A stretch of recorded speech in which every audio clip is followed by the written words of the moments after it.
Yeah!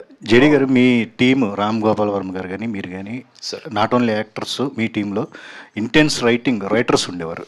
But అదంతా కూడా ఇప్పుడు ఆగిపోయింది. అనురాగ్ కశ్యప్ గారు కూడా రైటర్‌ని అనేసి యాక్టర్ అయిపోయాడు.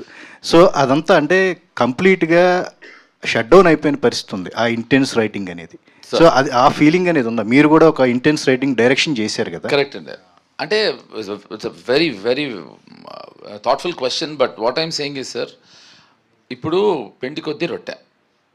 ఇప్పుడు సపోజ్ రేపు భాను సినిమా తీసి నాకు ఒక ఇంటెన్స్ రైటింగ్ స్టోరీ కావాలంటే, లేదా తను ఒక ఇంటెన్స్ స్టోరీ కావాలంటే probably we would come out with that.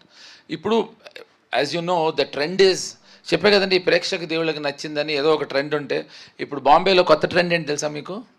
నేను పెద్ద ప్రొడ్యూసర్ మొన్న రైటర్స్కి చెప్తున్నాడు, మినిమం 3.5 hours లేకపోతే సినిమా నాకు వద్దన్నాడు.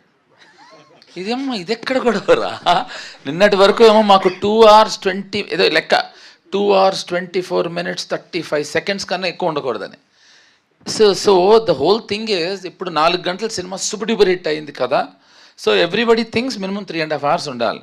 సో రైటింగ్ కూడా అంతే అండి. Intense writing is nothing got to do with films అండి, it is got to do with directors. ఇప్పుడు నేను రైటర్గా, ఇప్పుడు నేను రైటరే, రాము గారి సినిమాలు చాలా రాశాను.